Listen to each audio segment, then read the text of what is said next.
Florida State just won the conference championship. Here's the different things we're going to look at when we're trying to figure out the ceiling for any given program. We're going to look at their recruiting budget, if I could find it. Some of these couldn't find the recruiting budget. I did, however, for a lot of these, find the average recruiting budget from 2017 to 2022. There was a USA Today article. I'll try and link that in the description if I can remember to do that.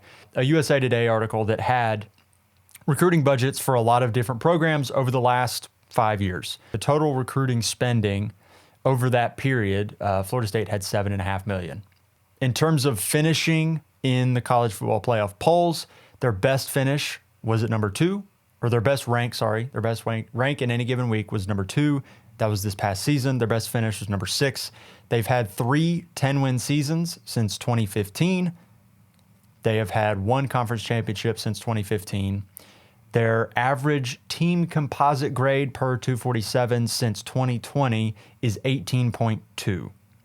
So you've got to factor in a lot of different things here with Florida State. Obviously, Mike Norvell came in and rebuilt a program that had sort of fallen off there for a few years.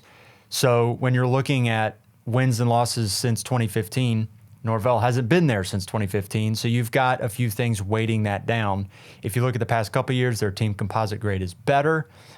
They're hovering around a top 10 team in team composite in recent years, and they're obviously coming off a season in which they were undefeated in the regular season and won the ACC.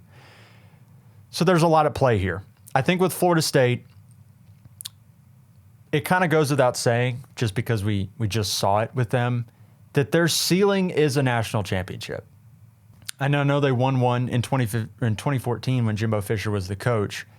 They've got national championship in their range of outcomes any given season. They're very disappointed at Florida State if you go out and win 7-8 games a year.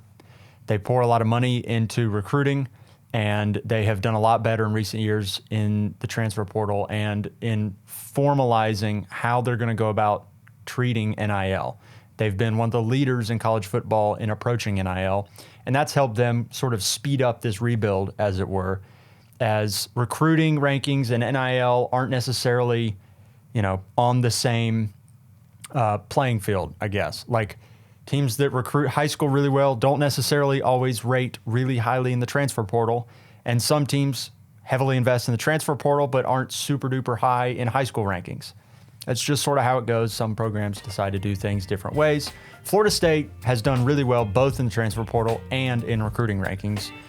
And so they're hovering probably around a top 10 to 15 roster in college football from here on out. So if you've got a top 10 to 15 roster, if a few things break right for you, you could break through and win a national championship.